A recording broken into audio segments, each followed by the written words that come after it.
Hello दोस्तों, welcome to our YouTube channel. मेरा नाम है सुमित रावत और आज हम एक ऐसे टॉपिक के बारे में बात करने जा रहे हैं जो एज अ ट्रेडर हम सभी सोचते हैं। इसका नाम है रिस्क टू रिवॉर्ड। सो आपसे ही पूछा जाए या मैं खुद भी आज तक यही सोचता था कि क्या हाई रिटर्न के लिए हाई रिस्क लेना ज़रूरी है। एंड आप किसी से पूछोगे, मैं भी अपने कलीग से पूछता हूँ ऑफिस से, एज आई एम ट्रेडर, मेरे ट्रेडर फ्रेंड्स हैं। सो मेनली सबकी ये मेंटेलिटी होती है कि ज़्यादा रिटर्न के लिए ज़्यादा रिस्क लेना ज़रूरी है। बट क्या ऐसा सही में एक्चुअल ये सही है, या फिर हम कम रिस्क लेके भी ज़्यादा रिटर्न निकाल सकते हैं? सो आज हम ऐसी ट्रेडर के बारे में बात करने वाले हैं जिसका नाम है मोंटो ट्रॉट। मैं एक बुक पढ़ रहा था जिसका नाम है न्यू मार्केट रिजल्ट, एंड उसमें मैंने उनके बारे में पढ़ा जो कि अपने कम रिस्क लेके high return and consistent return निकालने के लिए काफ़ी फेमस है। मोंटो ट्रॉट एक कमोडिटी ट्रेडिंग एडवाइजर थे जो कि एक ब्रोकरेज फर्म के लिए काम किया करते थे। उनका एवरेज रिटर्न 67% था, जो कि किसी भी स्टैंडर्ड से काफ़ी इंप्रेसिव है।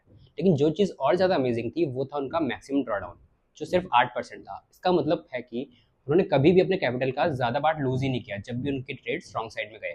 मोस्ट ऑफ द ट्रेडर्स के साथ प्रॉब्लम ये होती है कि जब भी मार्केट उनके अगेंस्ट जाती है वो अपने कैपिटल का काफ़ी बड़ा पार्ट लूज कर देते हैं।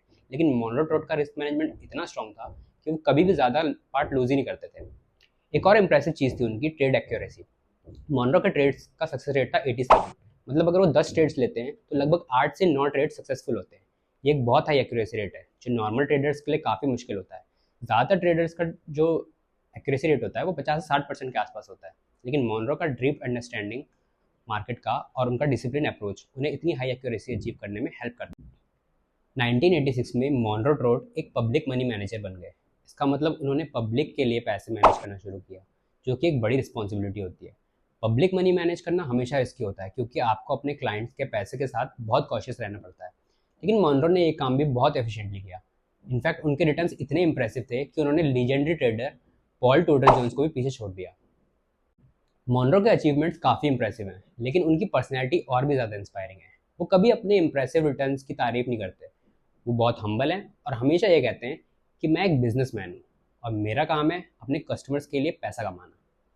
ये एक ऐसी थॉट प्रोसेस है जो हमें दिखाती है कि मोनरो ट्रॉट कितने ग्राउंडेड और प्रैक्टिकल हैं। उनका मानना है कि हर पर्सन का एक रोल होता है। जैसे कुछ लोग जूते बनाते हैं, कुछ लोग घर बनाते हैं, वैसे ही वो लोगों के लिए पैसा बनाते हैं। उन्होंने कभी भी ट्रेडिंग को गैम्बल की तरह नहीं देखा।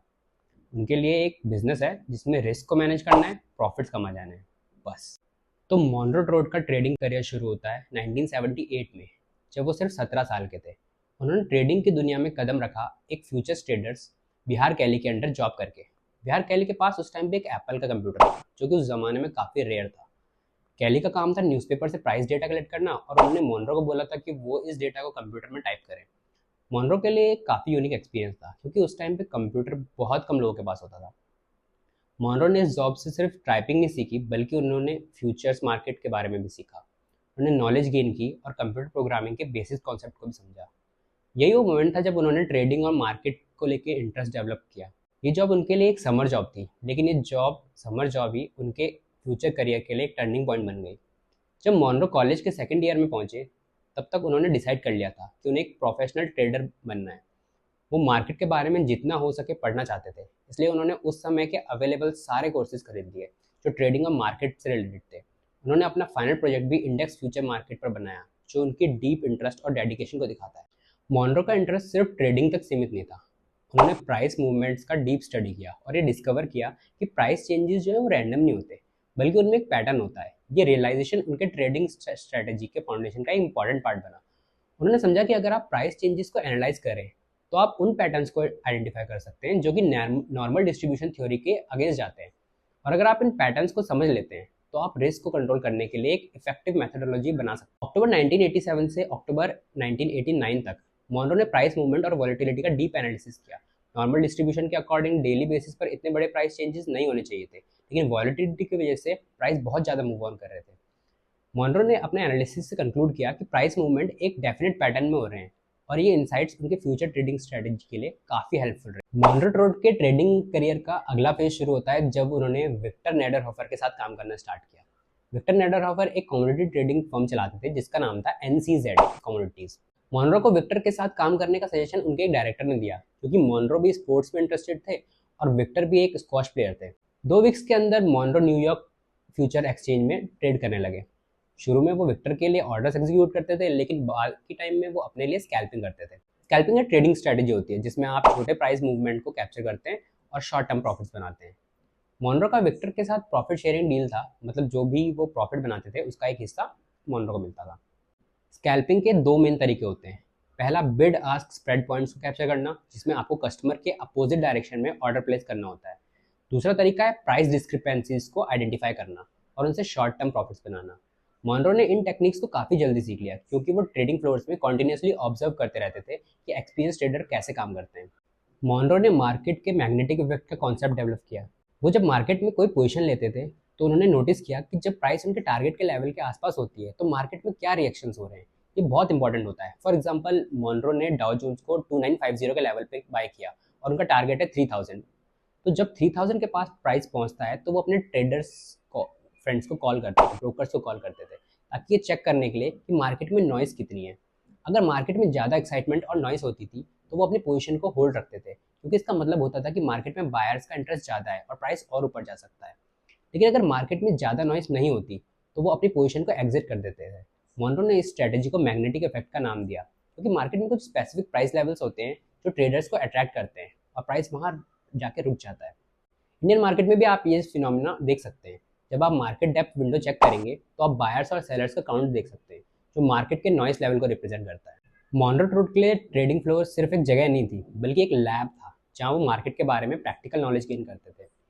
ट्रेडिंग सेशन के दौरान उन्होंने नोटिस किया कि सबसे ज़्यादा लिक्विडिटी और वॉल्यूम ट्रेडिंग सेशन के ओपनिंग और क्लोजिंग के टाइम पे होती है। ये उनके लिए एक इंपॉर्टेंट इंसाइट था, क्योंकि नॉर्मली ट्रेडिंग वॉल्यूम्स एक यू कर्व फॉलो करते हैं, मतलब ट्रेडिंग सेशन के स्टार्ट और एंड पर ज़्यादा वॉल्यूम्स होती है और दिन के बीच में काफ़ी कम वॉल्यूम्स रहती है। मोनरो ने ये बात समझी कि लिक्विडिटी के इस पैटर्न को ध्यान में रखकर वो अपने ट्रेड्स को टाइम कर सकते हैं। दिन के बीच में लो वॉल्यूम्स में ट्रेड एग्जीक्यूट करना रिस्की होता है, क्योंकि मार्केट मूव्स अनप्रिडिक्टेबल होते हैं एंड कम लिक्विडिटी होती है। लेकिन ओपनिंग और क्लोजिंग के टाइम वॉल्यूम्स हाई होते हैं, जिससे वो अपनी पोजीशन को अच्छी तरह से सपोर्ट कर सकते हैं।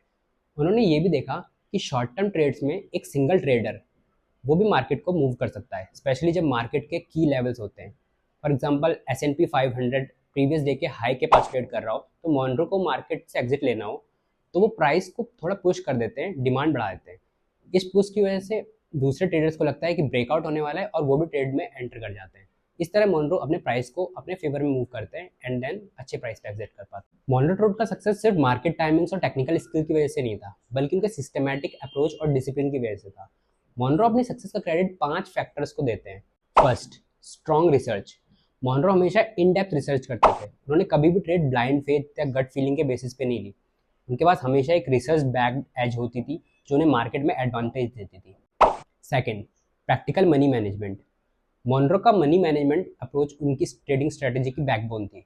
वो हमेशा इंश्योर करते थे कि उनका रिस्क लिमिटेड हो और वो अपने ट्रेड्स का पोजीशन साइज कंट्रोल में रखें। उन्होंने कभी भी अपने पोर्टफोलियो के एक बड़े पोर्शन को सिंगल ट्रेड में रिस्क में नहीं डाला। मनी मैनेजमेंट मोनरो के लिए एक प्रैक्टिकल स्किल थी जो उन्होंने अपने करियर के दौरान परफेक्ट की थी। थर्ड, लो कमीशंस। मोनरो अपनी कमीशंस पर हमेशा फोकस रखते थे। उन्होंने हमेशा इंश्योर किया कि वो लो कमीशंस पे करें, जो उनके प्रॉफिट्स को डायरेक्ट इम्पैक्ट करता था। मार्केट के बाकी फंड मैनेजर्स के कंपैरिजन में मोनरो का ट्रांजैक्शन कॉस्ट काफ़ी कम आता था, जो कि उनकी ओवरऑल प्रॉफिटेबिलिटी को बढ़ा देता था। Fourth, superior execution. मोनरो के ट्रेड्स का एग्जीक्यूशन बहुत प्रिसाइज होता था। वो हमेशा मार्केट के नॉइज को एनालाइज करते थे, best entry and exit point ढूंढते थे और अपने ट्रेड्स को इफेक्टिवली एग्जीक्यूट करते थे। सुपीरियर एग्जीक्यूशन ने उन्हें मार्केट में शॉर्ट टर्म फ्लक्चुएशन का फायदा उठाने में काफ़ी मदद की। Fifth, team commitment. जो लोग मोनरो के लिए काम करते थे उन्होंने भी अपना पैसा उनके फंड में इन्वेस्ट कर रखा था। इस वजह से उनकी टीम हमेशा सीरियस और डेडिकेटेड रहती थी, क्योंकि उनका फंड खुद स्टेक पे लग रखा होता था। मोनरो का ये मानना था कि जब टीम का पर्सनल इंटरेस्ट इन्वेस्टेड होगा तब तक वो लोग पक्का अच्छा परफॉर्म करेंगे। मोनरो ट्रेड के ट्रेडिंग स्ट्रेटेजी का एक क्रूशियल पार्ट था उनकी एग्जिट स्ट्रेटेजी। वो ट्रेड्स में एंटर करते टाइम जितने केयरफुल रहते थे उतने ही केयरफुल रहते थे एग्जिट करते टाइम। मोनरो पैनिक में कभी भी ट्रेड एग्जिट नहीं करते थे। वो मानते हैं कि अगर मार्केट आपके फेवर में नहीं जा रहा है और आपका पोजीशन स्मॉल है तो आप एग्जिट कर लीजिए इमीडिएटली। लेकिन आपकी पोजीशन काफ़ी लार्ज है एंड मार्केट आपके अगेंस्ट जा रहा है तो वो वेट करते थे मार्केट के स्टेबलाइज होने का एंड देन एग्जिट करते थे। ये पेशेंस उन्हें मार्केट के शॉर्ट टर्म फ्लक्चुएशन को बेयर करने में मदद करता था। मोनरो के रिस्क मैनेजमेंट रूल्स काफ़ी स्ट्रिक्ट थे। ये हैं कुछ उनके बेसिक रूल्स। अगर उनका लॉस टोटल इक्विटी का 1.5% हो जाए तो वो अपनी पोजीशन इमीडिएटली एग्जिट कर देते थे। अगर किसी भी दिन उनका पोर्टफोलियो 4% डाउन है तो वो मार्केट से निकल जाते थे। ये strict risk management tool Monroe को मार्केट में बड़े लॉसेस से बचाते थे। एक बार मोनरो का 10 सेकंड्स में $9.5 मिलियन का लॉस हो गया, जो उनके लिए एक वेकअप कॉल था। इस एक्सपीरियंस के बाद मोनरो ने अपने रिस्क मैनेजमेंट टूल्स को और भी ज़्यादा स्ट्रिक्ट कर लिया और फिर कभी उनके रूल्स ब्रेक नहीं हुए। सो दैट्स इट गाइज, आज हमने जाना मोनरो टोड के एग्जांपल से कि किस तरह से हम अपने रिस्क को मिनिमाइज करके अपने प्रॉफिट एंड रिटर्न्स को काफ़ी मैक्सिमाइज कर सकते हैं। Thank you so much. Signing off.